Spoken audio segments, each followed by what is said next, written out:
and on to another episode of Rankum. Gonna be a fun one day. We're talking about top 12 alternative Christmas movies. These are the ones that when you put on a list, people some may question you, is it a Christmas movie or not? Or everyone's got their own ways of looking at these kind of things. But I've got a great man who I've got Matt Kearns. Matt, how's it going?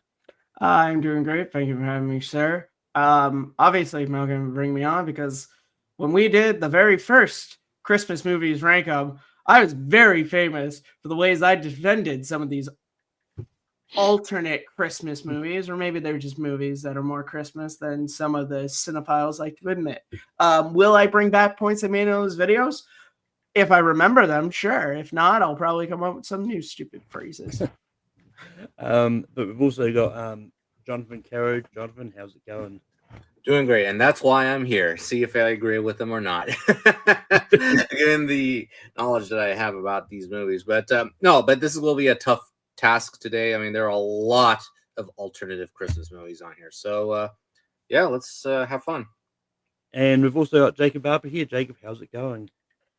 Going well, yeah. Thank you for having me. I like Christmas movies. I like Christmas movies that other people don't call Christmas movies. So I'm excited to see what gets brought up and see how many debates we have. No, that's a traditional Christmas movie. So. Yeah. But with that, how Rankin works was each going to go around and each nominated movie I think belongs on a top 12 list, and then everyone will say yes or no to it. Because there's 4 people, it's going to come down to the other 3 people on the panel, whether it makes the list or not. So it should be interesting. But Matt, you're going to go first. What's the first one you're going to bring up? I'm not going to bring up the one that people think I'm going to bring up. We're going to bring up 2019's Shazam. This is a great comic book movie, but it's also a film that is set at Christmas time. But it's one of those, like a lot of comic book movies that are set. Some people don't always think about it. I think it should count on a list like this because I think that the sort of themes of family and coming together and all that is very well connected to the Christmas season. It's also just a great and fun movie to put on at this time of the year. So Shazam is my first nomination. Jonathan, what do you say about Shazam? Shazam, good movie. I think that the actors' off-screen behavior just hampered it for me, like prevented me of like putting it on my honorable mentions. I think that's why. I mean, Shazam, still a good movie, good Christmas movie. Honestly, I think it would have been low on the honorable mentions. So I'm going to say no. We have a lot of alternative Christmas movies here. So no. Jacob, what do you say about Shazam? Yeah, I wasn't expecting it to be the first movie brought up, but I'm glad it's being brought up because I really enjoyed this movie, and I think Matt brings up a good point about like the theme of family and stuff, really connecting to Christmas. And yeah, while Christmas isn't like the main focus, like I think that for me is like one of those criteria is like Christmas is it's kind of like a background theme, and so I think that's kind of what we're focusing on. And yeah, the theme of family, I think everybody's having fun with it. I think it's really great. It's a fun one to put on during the season, so I'll give it a yes. Leave it up to Malcolm. Like despite the actors like outside of movie behavior, like thing like Shazam is a good movie. It's a lot of fun, and it's one of those ones like I'm pretty sure the final fight scene is at a Christmas carnival or something. So it's like it's an easy yes for me as well. Like, I like the movie, but so Shazam is going to make the list. Jonathan, we go to you for your first nomination. Okay, let's get this out of the way. Die Hard. Yippee-ki-yay. Jacob, what do you say?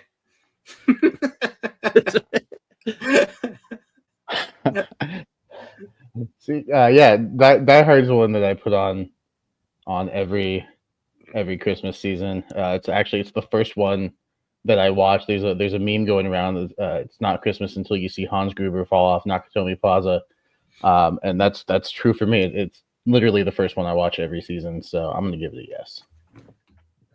I'm pretty sure that there's some people that have actually made an advent calendar with Hans Gruber falling down Nakatomi Plaza. I love Die Hard. I think it's great. I know there's another one that's going to come up that I know Matt loves better. But but I'm still saying yes to Die Hard. I think Die Hard deserves to be on this list. Me too. Matt, what do you say about Die Hard? Yeah, Malcolm, you're alluding to what I'm bringing up next round. But yeah, Die Hard is still awesome. Die Hard is great, even though I'm a little bit more a fan of Die Hard 2. I know, unpopular opinion. Die Hard still deserves to be on this list. Betrayal Sons. And Jonathan, what do you say about Die Hard? Well, he brought it up, so I think brought it up. Happy trails, Malcolm. I mean, really, you think I'll be used to having 4 people on the panel, but apparently not. Yeah. When someone brings up a movie, it's up to the 3 panelists. Yeah, I know. Jeez, man, I almost like you're the creator of this show. But anyway, Jacob, what's the next movie going to bring up? Yeah, it was actually part of the intro video that you played. I'm going to bring up the first Harry Potter. I think it's a fun one to put on during the season. I think it's a good family movie with set within the Harry Potter universe. It's more kid friendly than later entries, and I think a lot of emphasis is put on that Christmas scene. It's a pivotal part of the movie. And so yeah, kids having fun, like that's kind of part of what Christmas is about. Seeing the joy on kids' faces. If you have a family, sorry for those out there who don't. I don't mean to offend you. But yeah, no, Harry Potter and the Sorcerer's / Philosopher's Stone. Depending on what area of the world you're watching this. You don't have to placate them, Malcolm. He knows the Sorcerer's Stone. It's definitely the Philosopher's Stone. Thank you very much. Yeah, this is a tricky one for me. I love, and those that don't know me know that I'm a big Harry Potter fan. And yeah, but it's one of those ones like there's another one in the series which I think utilizes Christmas a little bit more and actually a little bit better. So I'm going to give a slight no. Matt, what do you say about Harry Potter and the Philosopher's Stone? I didn't even think it. And I'm the one who made that intro video, and yet I didn't think about this.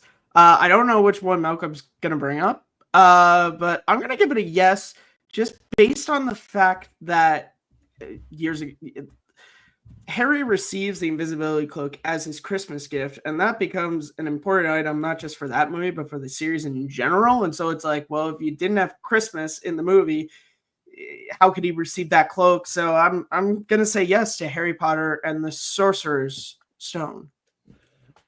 Jonathan, what do you say about Harry Potter and the Philosopher's Stone? Boom. In addition to it, I think that scene it moves me because it's the first time that he actually receives a gift, like a present. If you allude to the beginning of the movie, he doesn't receive anything or any gifts, and his cousin receives 30 something presents, and he just feels off and he doesn't feel like he has a family. So that scene really moves me, in addition to the introduction to the plot points of the whole series. Matt made a great point, and this would have been my nomination as well. So I will say yes to the Sorcerer's Stone. Yeah, it was 36, but last year it was 37. Yeah. Yes, but some of them are particularly bigger this year. But just quickly, because now that it may as well, so I'm not going to bring up the other Harry Potter one I was going to bring up. Goblet of Fire. Well, I was kind of torn between Goblet of Fire and Order of the Phoenix, but both have a more very pivotal Christmas scene. And it's all three are very good. Yeah, not saying that it's like more extravagant. Goblet's more like winter. And then no, that's Christmas. It's called the Yule Ball, so it's definitely. And Half-Blood Prince it's a plot point, yeah, for sure. Yeah, because I mean, and even in Order of the Phoenix, like they have Christmas at the thing, which is big. Because bring up the point that is, why do they even celebrate Christmas? Because in the Harry Potter world, wouldn't Jesus have just been seen as a wizard? I don't know. An interesting thing. All right, but anyway, it's on to me. And yeah, I'm gonna go for this one. And this is one that I personally see as a Christmas movie, but it's one that I know some people may not. But it's one of those ones like to me like there is some for alternative holidays. Like a lot of the movies that do it are the ones that you can argue. Well, if you set it at a different time of the year and all that, it could still essentially be the same movie. So I'm actually going to bring up last year's The Holdovers. Because, well, yes, it to me it is a Christmas movie because it is set in Christmas and that, but it's also one of those ones that there's an argument to be had that if you set it in a different time period over a different holiday, then it's can be the exact same movie with a like if you give them a different reason to be locked in school and all that put together these adventures. I mean, if it doesn't matter, it's fine. I just want to bring it up, see what people think. But Matt, what do you say about The Holdovers? Holdovers was my favorite movie last year. I just watched it on Monday again. Incredible movie. This is a hard thing because it's like not sure if I look at it as like an alternative Christmas movie. I kind of just look at it as a Christmas movie. So I'm going to say no, just based on that, because I just feel like this list is supposed to be the ones that are like that's not a Christmas movie. The Holdovers is, and it's a great one. Yeah. But Jonathan, what do you say about The Holdovers? Yeah, it was one of my favorite films of last year. One of my top 5 films. I think there would have been huge differences if it were another holiday. I think like half of the movie would be cut, to be honest. I mean, there's the scene in the house, and I think that would have been cut like as a whole for sure. And then there's just a few scenes at the restaurants, and then you wouldn't have that emotional impact at the end of the movie. So I agree with Matt. I think this is a traditional Christmas movie, a great one for sure. Yeah, I think it's just so wholly comfortable that I think it's just accepted as a traditional Christmas movie. So I'm going to say no, but great movie. And Jacob, what do you say about The Holdovers? Yeah, I was thinking about this one too, and I was hoping to be the one to bring it up so I could hear what other people think and not have to give a yes or no. Because I think there's arguments to be made for both. Like, yeah, there is a big portion of it that does focus on like the Christmas time, but there's also a good chunk of it that focuses on after Christmas. And so I think there's an argument to be made. Personally, I do think it's going to be considered one of those classic Christmas watches for a lot of people. So I'm going to say no, but yeah, it was also one of my favorite movies of last year. I think it's fantastic. Yeah, no, it's one of those ones. Like, I only brought it up because I think it was Ross Bristow that said in a chat I'm in that like him and his father have had a debate about Holdover specifically. But so I'll bring it up, see what people say. But all in all, I consider it a Christmas movie anyway. But still great, still great. Yeah, exactly. Matt, moving on to you. What is the first movie you're going to be? Next movie. All right, let's get this out of the way. The greatest Christmas action movie of all time, 1987's Lethal Weapon. It's amazing. It's great. It's better than Die Hard to me. I need to sit here and have this debate. You can go back and watch our original Rankum Christmas to where I talk about the biblical connections that this film has, including one of its main stars, Mel Gibson. So yeah, Lethal Weapon.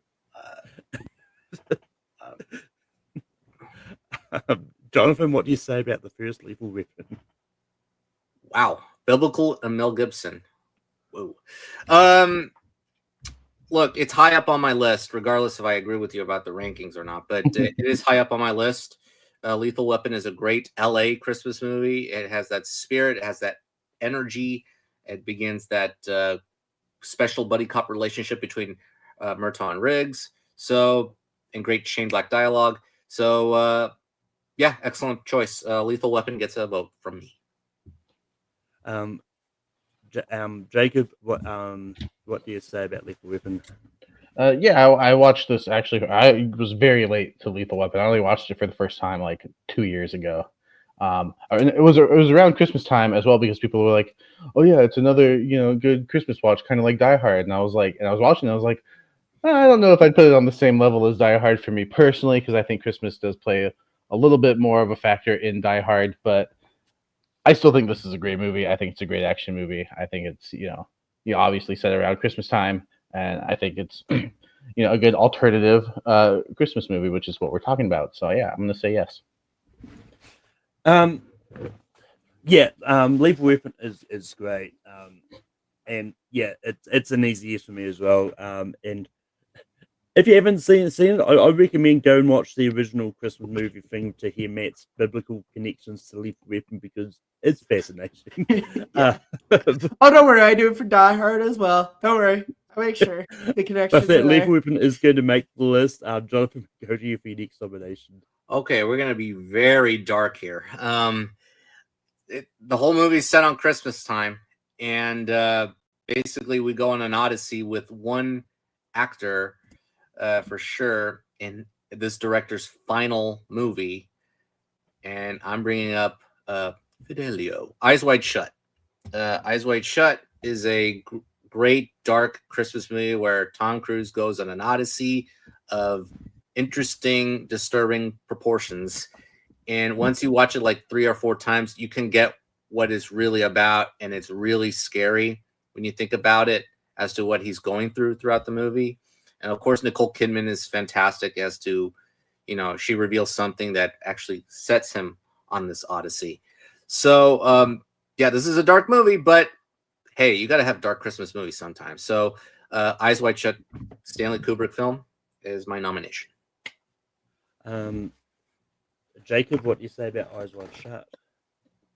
Unfortunately, I have not seen it. Heard great things about it though. Want to see it. I think Eyes Wide Shut is great. It's a really good movie. And yeah, it's an easy yes for me. Matt, what do you say about Eyes Wide Shut? Yeah, I watched it for the first time when we did our most recent Tom Cruise Redux. I couldn't get into it, so I'm gonna give it a no. Oh boy. Unfortunately, Eyes Wide Shut is not going to make this list. I can just picture the comments right now. All right. Well, let's move on.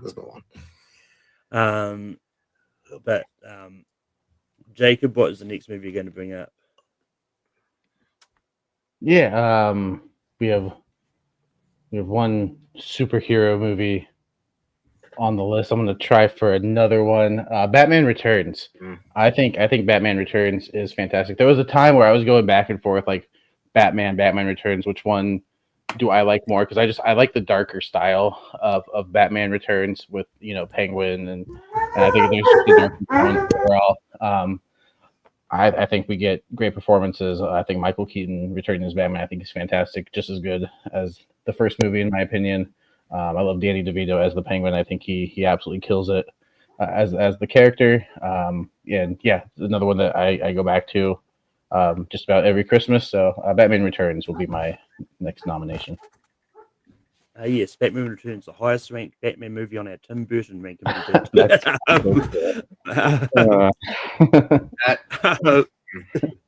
We don't talk about that. But yeah, I have rewatched Batman Returns since we did that. I'm still not that high on Batman Returns. I like it enough that I'll give it a yes here. But yeah, Matt, what do you say about Batman Returns? So yeah, I like you.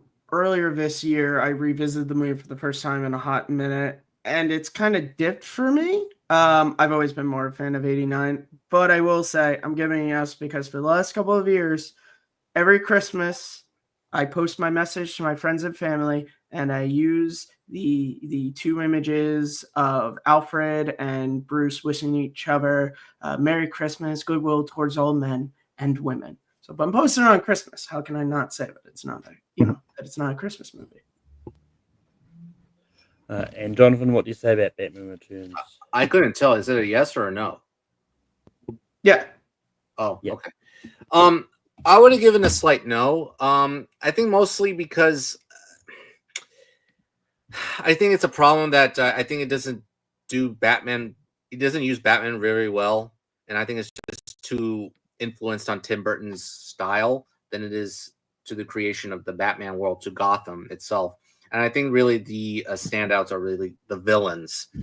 So that's why I think it's fine, but I'm okay with the Batman Returns getting on the list. But it's just me. But anyway, That Batman Returns is going to make the list, and its background to me. I'm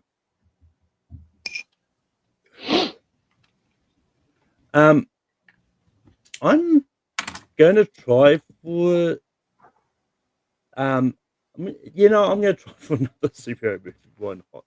I'm going to try for the trifecta here. Iron Man 3.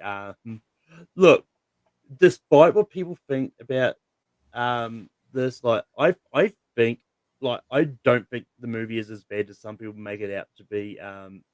And I think Iron Man 3 is great. And I honestly, weirdly enough, I think it works a lot as a Christmas movie too. Because, like, it is just like most Shane Black movies. It takes place around Christmas. And I think it is just a really good movie. Matt, what do you say about Iron Man 3? That's all you got for me? A cheap trick and a bad line? Later, that could be the name of my autobiography. Iron Man 3 is my favorite of the trilogy. I freaking love this movie. That is a yes from me.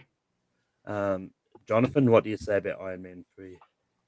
I like it more as a Shane Black movie, not as an MCU movie. I think it's it's a good movie. I think it's just, there's some problems with it. I just, that the reveal of the Mandarin just really puts it low on my list. Well, not that low, but it's a little low.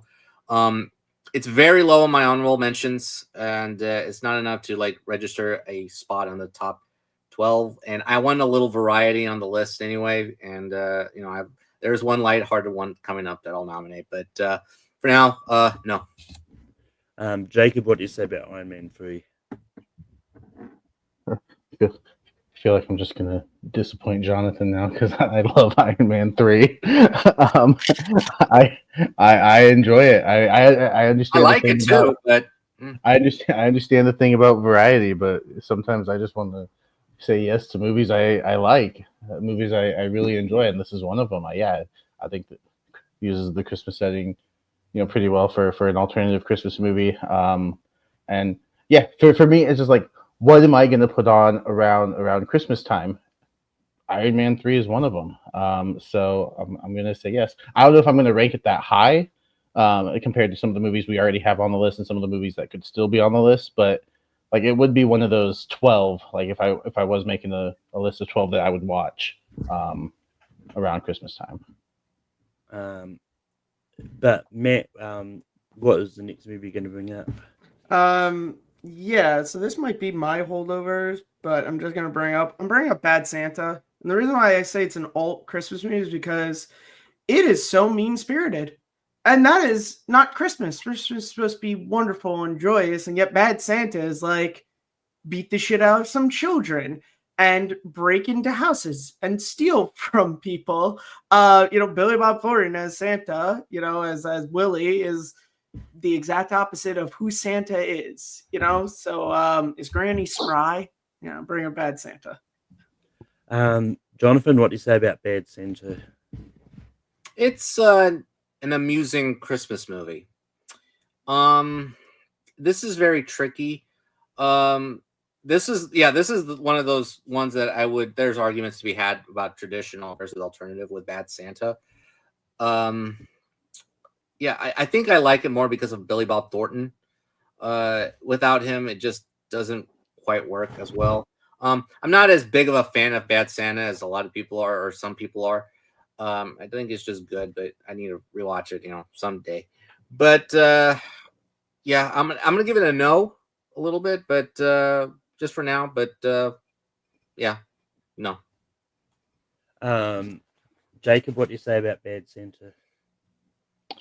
I'm just not a fan. I've never been a big fan of the movie. I understand the humor works for some people. It has been a while. Maybe on the rewatch, I'll have a change of heart. But for right now, I'm gonna say no. But I understand why people like it. It's just not my humor. Yeah, I'm also generally not a fan. I'm also not a fan of Bad Santa either. And But this is one that, like, for the purposes of my list, like, I kind of I stayed away from movies that had Christmas or Santa in the title because to me, like, those ones are fully Christmas movies in my mind. But I'm also not a big fan of Bad Santa. I would have said no regardless. Yeah, fair enough. I mean, it's a comedy. Comedy is subjective. Yeah, and like I said, I brought it up just because it's like so mean spirited, and that's so like not. Yeah, no, Christmas. and don't get me wrong. I get that. I mean, I didn't make the movie, so I don't care. But Jonathan, we move on to you. What is the next movie you're going to bring up? Okay. Yeah, I'm seeing what we got on the list. It really kind of ticks me off a little bit, but that's okay. I'm going to bring up a little lighthearted one, but it has a little bit of darkness in it, a little somberness towards the end, and it really captures that holiday mood towards the end. Yeah, there it is. And that holiday mood. And I'm going to nominate Edward Scissorhands. And I think that the third act really captures that warmth really well, but also has that somberness as to what's going to happen with Edward towards the end. And then you feel that magic and you feel that sadness within that snowy, cold atmosphere. It's bleak, but it's also magical. And that captures Tim Burton's vision very well. So personally, this is my favorite Tim Burton movie. And yeah, so I'll nominate Edward Scissorhands. Jacob, what do you say about Edward Scissorhands? Well, anyone that knows me is not going to be surprised when I say yes. Any chance I can get to get a good Tim Burton movie on the list, I'm gonna take it. He is my favorite director. I just love his style, and I think Edward Scissorhands captures that perfectly. I agree with everything Jonathan said about the movie. So easy yes. Yeah, I love it. Edward Scissorhands. I think it's a good movie as well. And yeah, so I don't really have much more to add to this. This just a yes. Matt, what do you say about Edward Scissorhands? Sadly, I have nothing to add because I just have not seen Edward Scissorhands yet. But if that, it's still going to make, you'll love still going to make the list. And Jacob, we go back to you. What is the next movie you're going to bring up? Yeah, I'll try for this one and see what people think, because I know some people, this is also like an annual Christmas watch for them. But I consider it more in that unconventional sense, and that's Gremlins. I'm gonna go with Gremlins. It's set around Christmas time. I love the creature design. I just love the antics that they get into. And yeah, I think Christmas horror. I think I lean that. I put that more in the unconventional, because when I think of Christmas movies, something lighthearted, something for the family, and while Gremlins isn't like super scary, and you could probably watch it, with older kids easily. Younger kids, depends on your parenting style, I guess. Yeah. Maybe not so much, but yeah, no, I think this is, it's a fun horror comedy. I think it absolutely works. As an alternative Christmas movie, so I'll shoot my shot for Gremlins. Yeah, I love Gremlins, and I think it's great. Like, if I remember rightly, I'm pretty sure it made our list when we did Christmas Horror last year. But yeah, I think Gremlins is a good movie, and it's an easy yes for me. Like, Matt, what do you say about Gremlins? Yeah, it was definitely on my list, and I put it on there in the same way I put on Bad Santa, which there are people who put it on like just a regular Christmas list, but because it has that like very like mean spirited kind of, like you said, Jacob, horror element to it. It does fall more into that alternative Christmas. Yeah, but it's great, and it's one of the movies that gave us the PG-13 rating. So it gifted us that, you could say. And Jonathan, what do you say about Gremlins? So since Eyes Wide Shut was denied, I will switch to Gremlins train. I will hop on the Gremlins train. I think this is a very good dark Christmas movie. Third act goes a little long, in my opinion, but Gremlins is very good, very interesting, and a whole lot of fun, a whole lot of dark fun. And Joe Dante does a very good job with this movie. So yes to Gremlins. In fact, Gremlins is going to make the list. It comes back to me. And I'm going to try for something a little bit more of a lower budget, because we've got a lot of sort of like big budget ones here. I'm going to try for a movie called Carol, which is now this is another one of those debatable ones similar to Holdovers, but because I was just reading the synopsis, but I think it counts because this is one of those ones that a lot of people don't think of instantly as a Christmas movie, but like the whole movie takes place on Christmas, like it's kind of ties into the plot, and I think the acting is great in it. I think Kate Blanchett is great in the movie. I think and Rooney Barrow. I think it's just a nice like movie. It's a tough watch at times, but I think it's a good movie as well. But Matt, what do you say about Carol? Unfortunately, I've not seen it, so nothing to say. Jonathan, what do you say about Carol? Carol, you making it? Well, there he goes. Malcolm makes an interesting point. This is a movie that you don't think of when it comes to Christmas movies, and that's the point of alternative Christmas movies. Like, I forget that it is Christmas because I'm really focused onto that plot between the two women as the relationship blossoms, even though they cannot show it publicly because of societal norms outside of the relationship. And Todd Haynes does a very good job of concentrating that arc between those two characters and as a whole and as individuals. So it is a fascinating movie, really good movie. I'm going to say yes to Carol. Jacob, what do you say about Carol? I too have not seen it. So I know I was looking up some lists and it was on it, and I was trying to make some time to get to some this week, but I just couldn't. So unfortunately, Carol's not going to make the list. And we go back to Matt.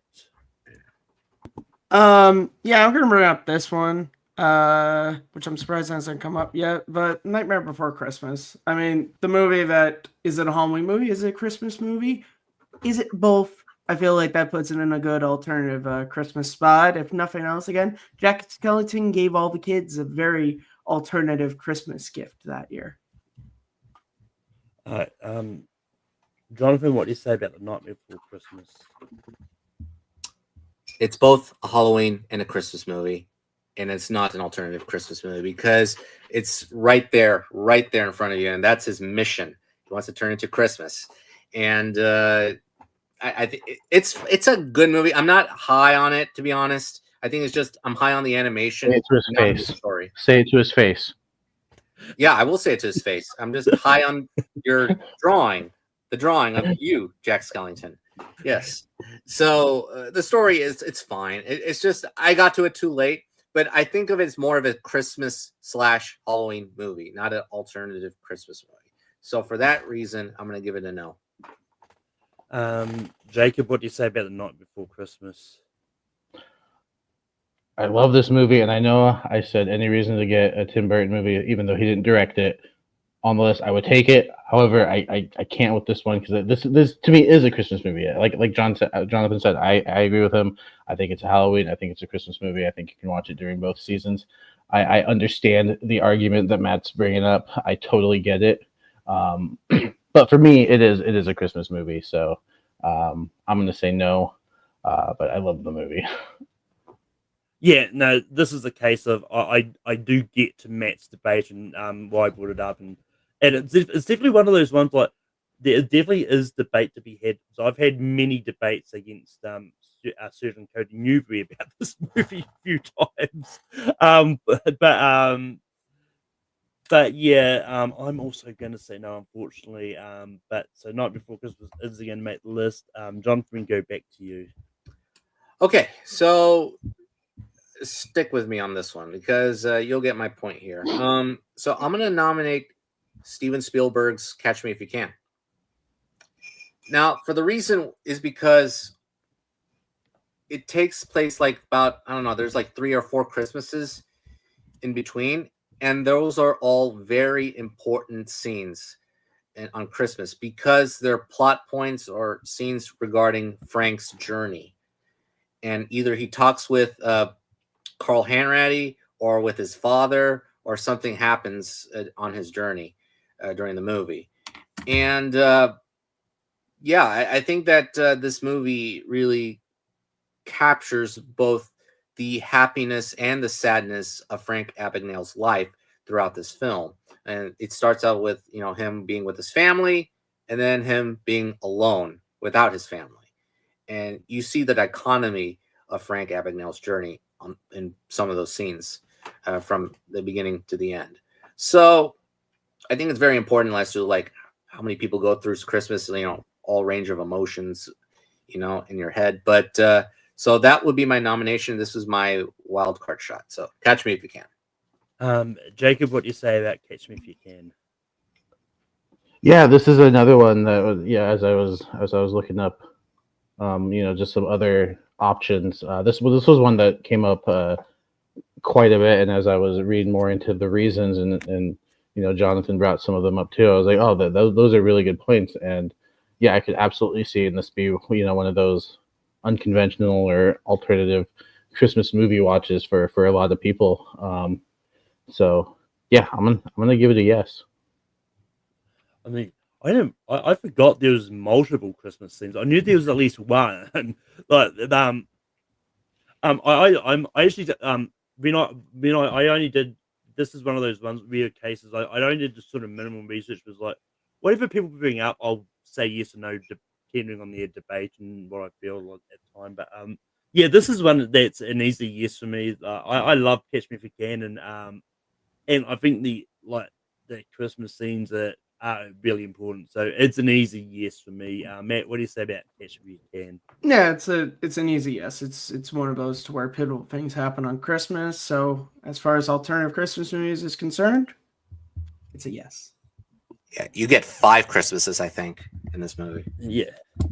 That's one more than 4 Christmases. Take that, Vince Vaughn. I think.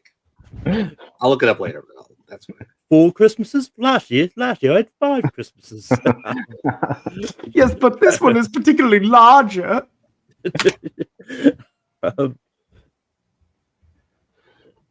We've got 3 spots left. Jacob, we're going back to you.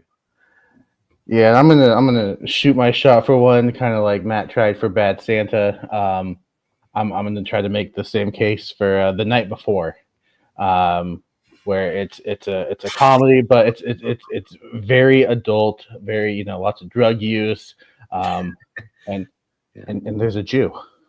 Jews don't celebrate Christmas, right?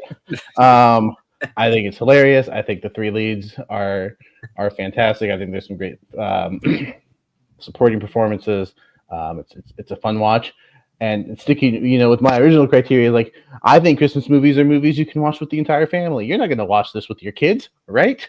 Don't Again, do that. depends on your parenting style. But yeah, no, I'm going to shoot my shot for The Night Before. I would question you as a parent if you show your kids this.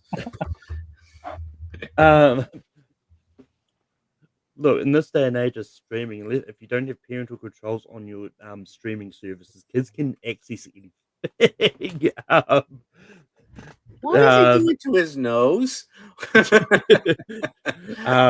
anyway, like, yeah, I love The Night Before, but yeah, just like Bad Santa, I do consider this Christmas movie like straightforward. Well, I do get Jacob's argument and that, and he's definitely not wrong for bringing it up either. It's also one of those ones like, I'm still not going to say yes to this one. It hurts me because I love the movie. Matt, what do you say about The Night Before? I'm sorry, I'm just gonna be laughing about. There's a Jew. They don't celebrate Christmas, right? He's married yeah, to one that celebrates Christmas. Unfortunately, well, not unfortunately. Some reasons, Malcolm, it is like would I show this to like my 1-year-old nephew? No, Well, maybe I'm his uncle, so it's not my parenting styles. But no, but it still is a Christmas movie to me, you know. So it's one of those like Bad Santa. Also, by Malcolm's argument, Santa is in the movie, so that's also why I can't argue. Free smoking Santa. Michael Shannon, however, this might be his greatest role ever. His delivery of the line, Miley was flawless, and you know it. It's probably the greatest line delivery he's ever given in any film ever. Look, to clarify my argument when I said to about Santa, I was talking about in the title of the movie, not in the movie Oh, itself. okay. Jonathan, what do you say about the night before? I think this whole movie takes place like on Christmas Eve. Yeah. I think that's my argument right there. It's like it's spinning you Christmas all over the movie right there. They're going to the Nutcracker Ball. I mean, that's basically the mission of the movie. Yeah, it's a Christmas movie. I think it's one of those Christmas movies you don't show to your children though. But I think it's just so in your face though, the Christmas spirit and the themes, especially regarding to Joseph Gordon-Levitt's arc, for sure. So, very good movie. I like this movie a lot, but I'm gonna give it a no. I teach third grade. I mold our nation's youth. It is his funniest performance though, Michael Shannon. So I don't know about greatest, but funniest for sure. I'm bringing up one. I actually remembered when we started this, and I actually just completely forgot to put it in this on my list. But this is one that I watched for the first time for something different, for a different show that's coming up. It's Donnie Brasco. It's a gangster movie with Johnny Depp. I want to say Al Pacino's in it as well. Yeah, and it takes place on Christmas. Well, like Christmas isn't a big part of it. Like it's one of those ones that clearly takes place on Christmas because you can hear like there's scenes where you've got them celebrating it, and then you do hear like carolers like singing Christmas songs. At least throughout the first part of the movie, anyway. And so it's one of those ones that I think it's a good movie, and it definitely takes place at Christmas time. So I'm gonna see how this goes. Matt, what do you say about Donnie Brasco? This is the first time I'm hearing of this movie, so I've definitely not seen it. So, Jonathan, what do you say about Donnie Brasco? This is not the mob movie I considered as an alternative Christmas movie. I forgot about this being an alternative Christmas movie. It's been a long time. I probably need to rewatch it for this because it is a very good mob movie. Very different approach to the genre, especially between Johnny Depp and Al Pacino. People say that Al Pacino plays the mob boss. No, he does not. That's Michael Madsen. Boy, I forgot this was one of those. I need to recheck it, but I do remember a scene or two sending on Christmas. But it's been a while, so I'm gonna give it a no. But yeah, it's very good. Yeah, check it out, Matt. Jacob, what do you say about Donnie Brasco? Yeah, I would have said yes. I would also recommend it, Matt. I think it's fantastic. I think Johnny Depp and Al Pacino are fantastic together, and yeah, the Christmas scenes are, I think, particularly memorable. I think they're really good. But I would have said yes, but it is what it is. But Matt, we go back to you. What is your next nomination? yeah, it's funny, similar to you, Malcolm, as we've been doing this, like other movies that weren't on my list popped in. 2 mob movies. I've been kind of fighting back and forth, but I'm going to go with this one, which is The Godfather. The reason why is because when Vito was shot is at Christmas time, and that is pinnacle to you know the Michael's entire story, because it's like if Vito doesn't get shot, then you know everything that happens with him doesn't happen.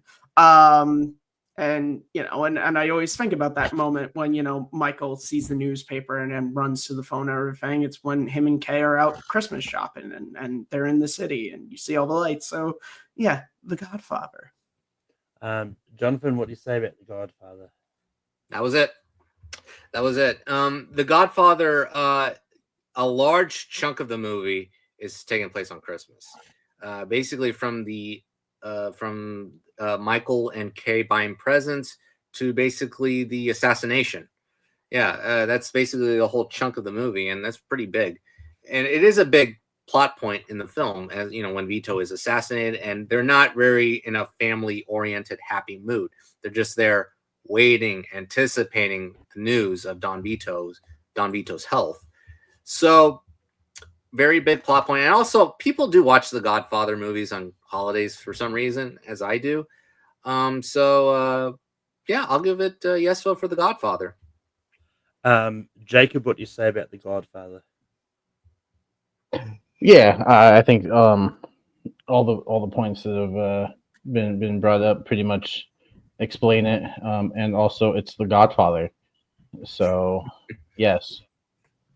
That needs to be when they release a Michael in the new room like with you, or when they release the 8K copy of The Godfather in like 10 years. I want that to be a quote on it. It's The Godfather. Like that's it. That's just all the explanation you need. it would have been funny. It's like it's the Godfather.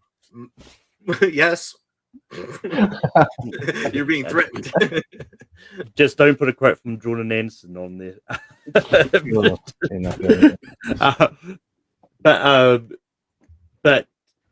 I'm not gonna lie. I was getting worried the Godfather was never going to come up. I thought he would have come up early. Malcolm, you thought it was going to be I was your surprised Mighty you brought up Ducks. Donnie Brasco first. Yeah, Well, I was very surprised. I forgot about that. It was more of a case. I was kind of I thought I'd try for that one before this one because like there's in this one the Christmas scene is memorable with Donnie Brasco. Like it's there's a few as it like it's a good chunk of it takes place during Christmas. That's kind of like, and plus I figured out like if I didn't bring it up, someone would have brought it up. Otherwise, but yeah, it's an easy yes for me for the Godfathers. There's not much more to say. But Jonathan, we go to you next. What's the next one you're going to bring up? Well, that was my next nomination, so it makes it harder for me. I'm between two comedies. Boy.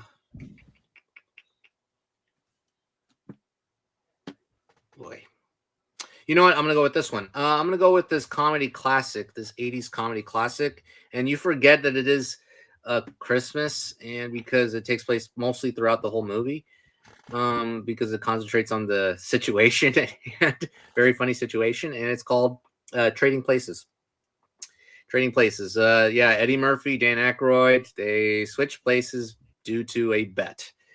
And Dan Aykroyd is the bum, and Eddie Murphy is the rich guy, the rich Wall Street guy. And it's because of two brothers making this $1 bet. It's hilarious. But you forget it is a Christmas movie for the most part, and then it has a little New Year's at the end. But I'm gonna go with Trading Places. If the other comedy comes up, then I'll say yes to it as well. But Trading Places. Jacob, what do you say about Trading Places? He sold it really well. However, I haven't seen it. Interesting. Okay. Yeah, I actually only saw Trading Places for the first time this year. When we did Eddie Murphy movies on Rankin, because this is probably one of the biggest blind spots of his that I had, and and I think it's great, and it's also it's definitely a Christmas movie, and it's one of those ones, but also get Jonathan's argument that like it's you forget it that it's a this movie at times too, so it's an easy yes for me. Matt, what do you say about Trading Places? Yeah, I also like you, Malcolm, saw it for the first time this year. It definitely is a Christmas movie. I'll give it a yes. And Jamie Lee Curtis is in it, and she gives us all a great gift. We're all thinking the same gift. The people we saw that saw it. Okay. Anyway. All right. But we've got one spot left. Jacob, what movie are you going to bring up? Yeah, I don't know if this is the movie that's going to do it, but it's a movie that I want to bring up anyway, so I'm going to do it. And it's a movie that I didn't realize took place on Christmas until the second time I watched it, and then I remembered like one of the last lines. It's In Bruges. I think In Bruges is is a really, really good movie. It's only set at Christmas time. I think, if you're not paying close enough attention, you're not going to realize that it is set at Christmas time. I think Colin Farrell and Brendan Gleeson are fantastic together, as they usually are. I think their friendship and their dynamic work really well together, and I love one of the last lines of Ray, where he says, "There's a Christmas tree somewhere in London with a bunch of presents underneath it that will never be opened." And yeah, I think this is fantastic. I think it's a movie that gets better every time I watch it. If it doesn't make the list, I completely understand, because this is also a movie that you can watch in July, or April or whatever. But I do, yeah, that subtle, Christmas theme. I think it's still there. So I'm gonna shoot my shot for In Bruges and see what happens. Yeah, I know I've seen In Bruges once. It's been a long time since I've seen it. So I don't really remember it that well. I remember liking it enough, but I'm going to give it a slight no. Since I don't remember it too much in connection with Christmas and that. Matt, what do you say about In Bruges? I have seen the Colin Farrell meme, but not the movie. I really like it. It's really good. Jonathan, what do you say about In Bruges? You're a fucking inanimate object. It is a hilarious movie, directed by Martin McDonagh. Yeah, thank you, Malcolm. Yeah, it is very good, very funny, very dark, violent movie. Yeah. It's sort of like Fargo, where you have a festival of emotional riches there, and I think it really captures that very bizarre Christmas spirit. I like it a lot, but I would have said no, because it's like a little dark deep down in my honorable mentions. I don't, revisit it as much, but it's a really good movie. I really endorse your pick, and I really recommend it to you, Matt.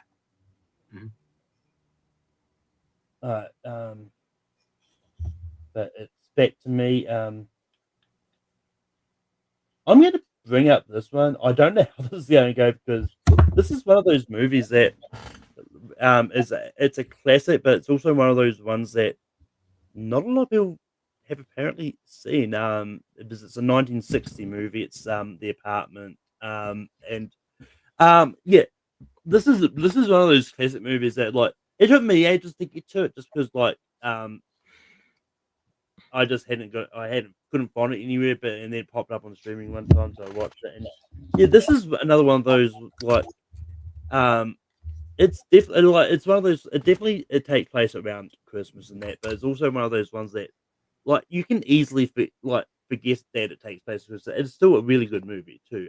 And so I don't know how this is gonna go. I don't know how many people have seen it, but Matt, what do you say about The Apartment? Hey, Malcolm, guess what? I haven't seen it. Jonathan, what do you say about The Apartment? Shame. I love this movie. I love The Apartment.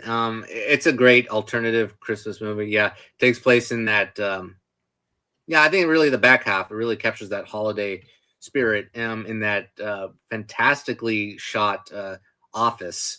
It's oh boy, that cinematography of The Office is fantastic. It's great, and there's Christmas, and there's a little bit of New Year's at the end.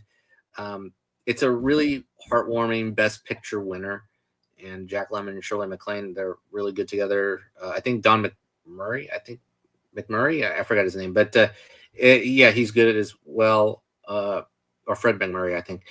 So it's up to you, Jacob. I'm going to say yes to The Apartment.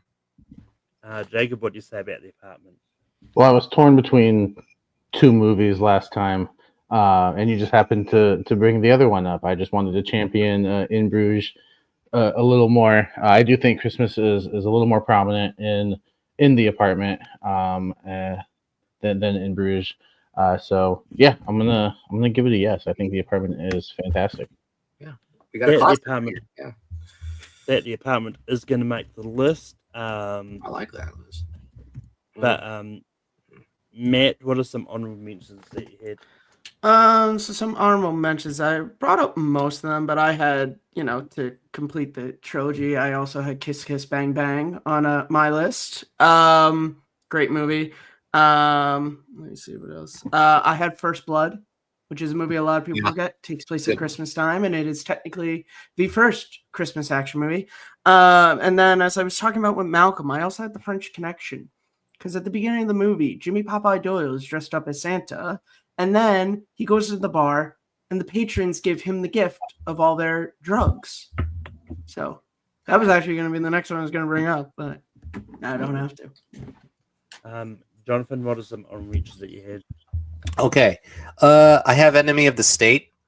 The whole movie takes place on Christmas time. Very good spy thriller that really holds up. Let's see, what else do I have? Little Women. I would have picked either the 1994 or the 2019 version, but I think the 1994 is more Christmas heavy than the 2019 version. I recently saw the 2019 version, and I think it's really just two scenes.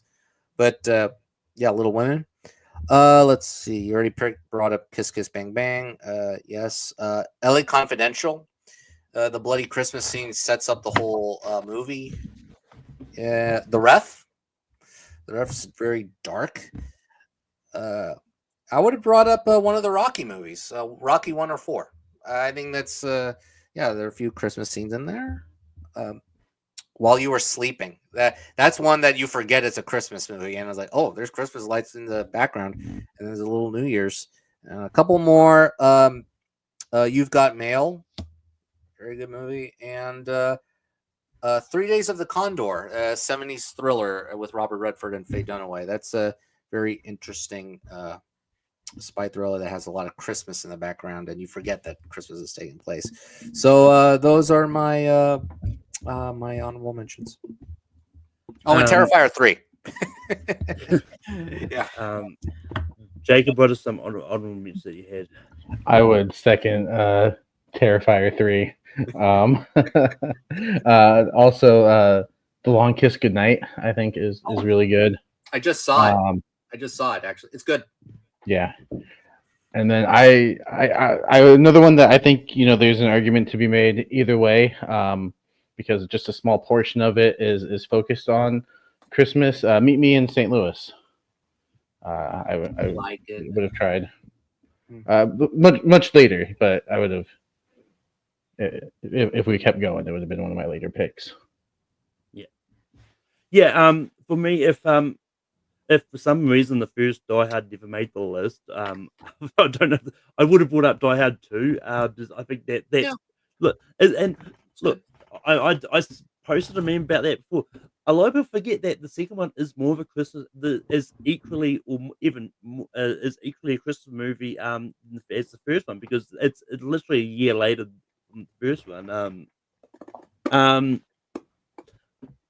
Just Friends, I think, is a really good comedy, and it's another one that takes place around Christmas time. And funny enough, I was actually listening to Bibbs and Whitney on Liz when they were doing this exact topic. But I don't know if I entirely agree with the reasoning for this one, but that they brought up Prometheus, because apparently there's a part of that takes place around Christmas. But yeah, there's a Christmas tree in there. Yeah. That's a good point. Yeah. But I forgot to bring up The Family Man. The Family Man is also a good alternative one. So, yeah. And another one that came up on the list that that I didn't think of, Eastern Promises apparently has some Christmas elements to it as well. But with that, it's time to get to the fun part of ranking these. The way we do it is we write what we want at number 12, and then vote, and then whoever the most votes will be at that position. And a couple that actually came up in the chat as well. Brian brought up Mean Girls. Just one scene though. Mean Girls only has one scene. Hook. Mm-hmm. Adam's Family. One scene. The Holiday, which but yeah, I was about to say, I fully think it's a Christmas movie. When Harry Met Sally. And another one which I've seen some people consider as an alternate Christmas movie, but I would say it's more a equally Christmas movie. But that's hard. The entire Yeah, film takes place on Christmas Eve. Yeah. No. It's a Wonderful It Life. does. The entire film takes place on Christmas Eve. It's just the angels telling No. Joseph the story of George's life, but it all takes place on Christmas Eve. But I'll anyway, rewatch it carefully, but okay. Okay. but we can have this debate at some stage, but I don't have time. Malcolm's got to go to work, guys. Yeah. Yeah. Malcolm has to make money because we don't make money off of Take Three. We're a non-existent Patreon. Matt, what do you have? I have Trading Places. Jonathan. Iron Man 3. Jacob. That's the only one on the list I haven't seen, so I had to go with. Hold on. It's gonna get there. It's Trading Places. Hold on. It's there. Really? It says Trading Places. Yeah. I don't know why it's. And I had Batman Returns, but Trading Places is going to be at 12. Okay.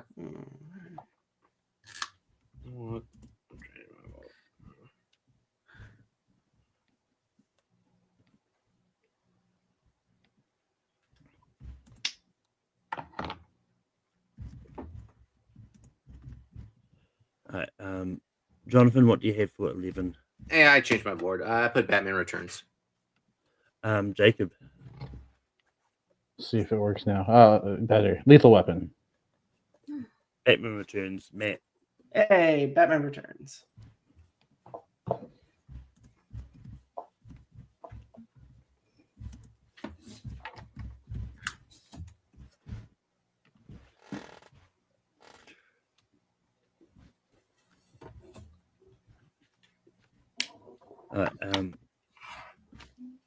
Jacob, what do you have for 10?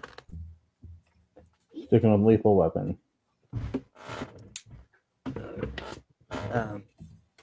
I forgot to change my board, but I've Iron Man 3. Matt. Catch Me If You Can. And Jonathan. I have one of those movies, Iron Man 3.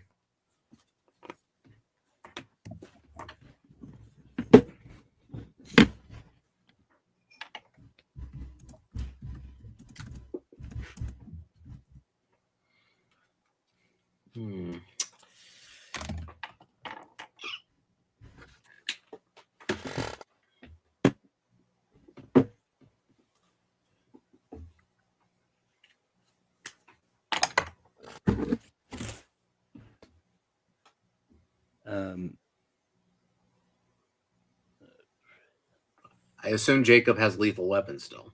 Yeah. I was getting. I'm Jacob, saving you a little time though. Just Maybe. but I'm going Philosopher's Stone. Matt. I did not change my board. Catch Me If You Can. Jonathan. Interesting. I put Shazam.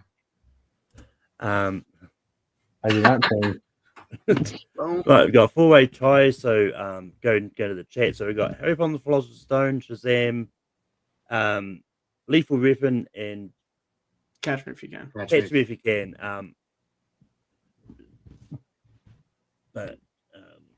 And it's going to be Lethal. Ooh, I said this on the original when it made 12. If Santa and Shocking. Jesus were voting, it'd be top 5. Yeah, I was in my Nope, top they're five. not. My top 5 as well.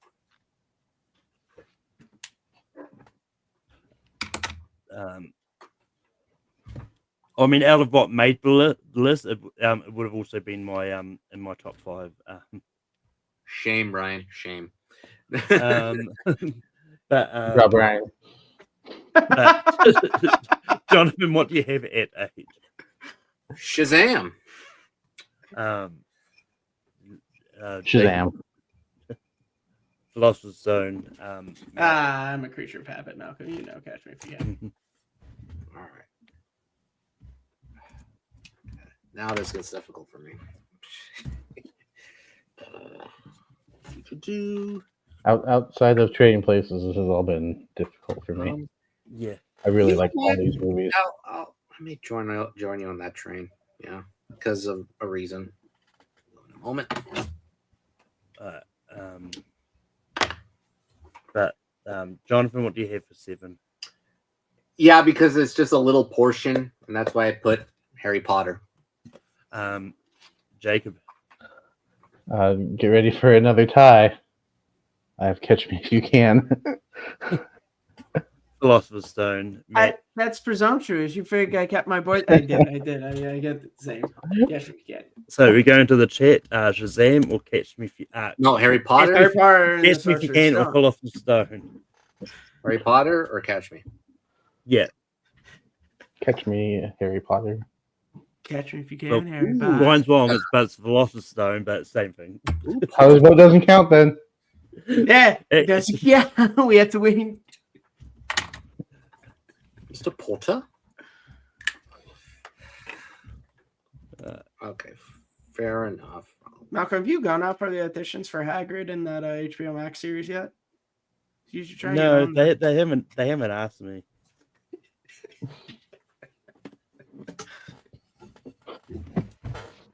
Just get you good friend Peter Jackson to put in a good word for you. But Jacob, what do you have at 6? Catch Me If You Can. I'm going Edward Scissorhands. Matt, Catch Me If You Can. Jonathan, Catch Me If You Can.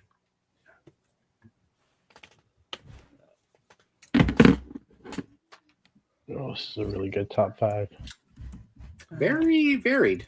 It's varied. Yeah. I know of Austin here. He would be disappointed about Eyes Wide Shut not making them, but That's why I. yeah, Well, if he was here, probably would have made it. yeah, that's what Yes. they're saying. I guarantee you it would have made it. Hold on, I'm not ready yet. But I'm gonna go first here. Edward Scissorhands. Matt, Gremlins. Jonathan, Gremlins. and I said The Apartment. that is going to be Gremlins.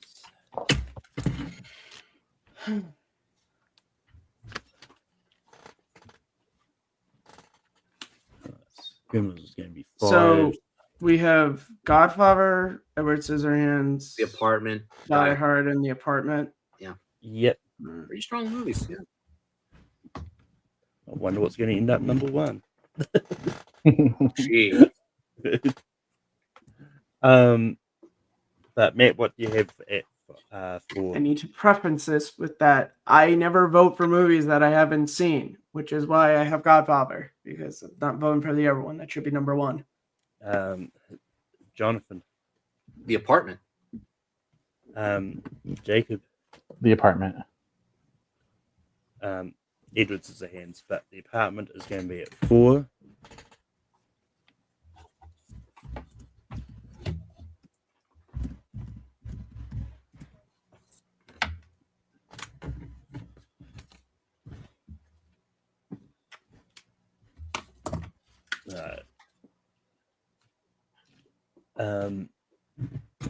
But Jonathan, what do you have at 3? Hold Me. I can't. Edward Scissorhands. Jacob, I have The Godfather. Oh gosh. I was waiting for Jonathan to do a pause, so I would have finished that quote if I can't, because I literally can't hold on because we're in different places of the world. But I've got Edward Scissorhands.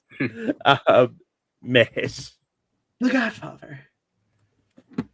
So, it's a tie. Edward and Godfather. The Godfather or Edward Scissorhands, and before I gonna- could even Brian, That's I'm disappointed. But I get it. Yeah. The Godfather's going to be at 3. Do we really need to just write our boards? I mean, what's number 1? Yeah, I'm always starting to write the banners, but just for sake, Matt, what is your number 1? That's Die Hard. Jonathan, Yippee-ki-yay. Die Hard. Jacob, Die Hard. and Die Hard. Yep. Yeah, Die Hard. All right. With that, our top 12 alternate Christmas movies is at number 12. We've got Trading Places. At 11, we got Batman Returns. At 10, we got Iron Man 3. At 9, we got Lethal Weapon. At 8, we got Shazam. At 7, we got Harry Potter and the Philosopher's Stone. At 6, we got Catch Me If You Can. At 5, we got Gremlins. At 4, we got The Apartment. At 3, we got The Godfather.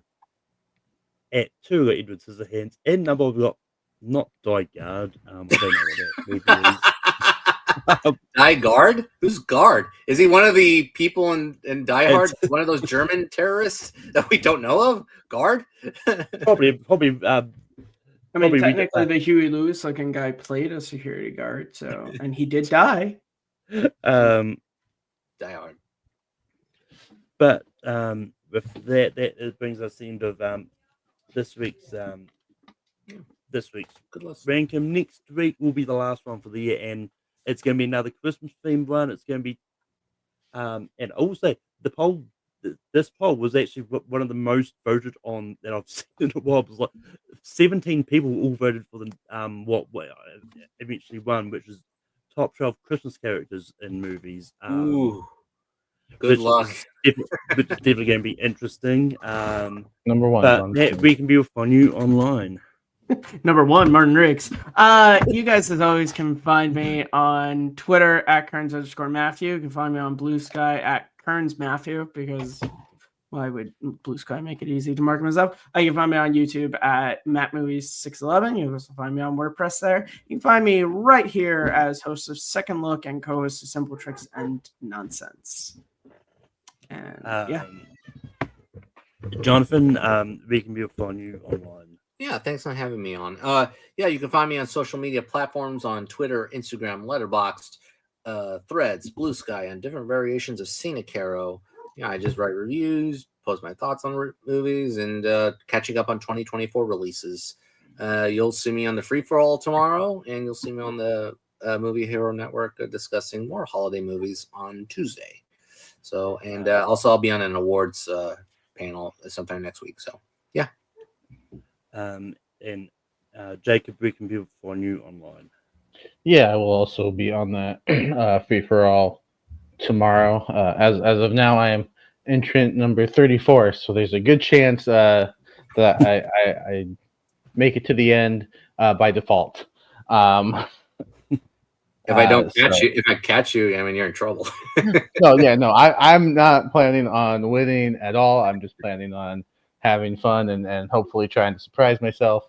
But then also on Thursdays, you can catch me over on the Lonely Marks wrestling podcast, where we talk some wrestling. This week, we're going to be ranking all 12 of the WWE pay-per-views, much in a rankum style. Malcolm has been kind enough to let us copy his format for a few shows. So thank you for that, Malcolm.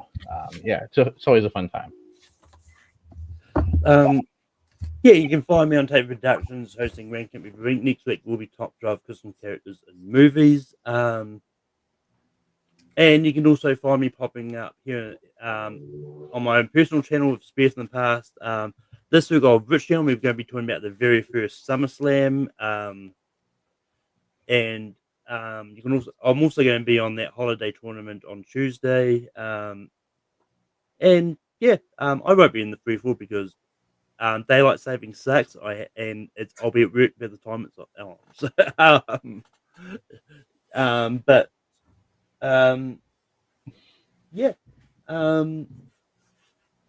There's something else I was going to say, but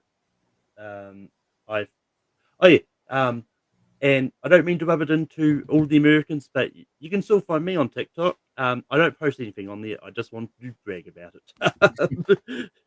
But that is the end of ranking for this week. But until next time, Bill, see you. And just remember, it don't matter if you win by an inch or a mile. Winning's winning.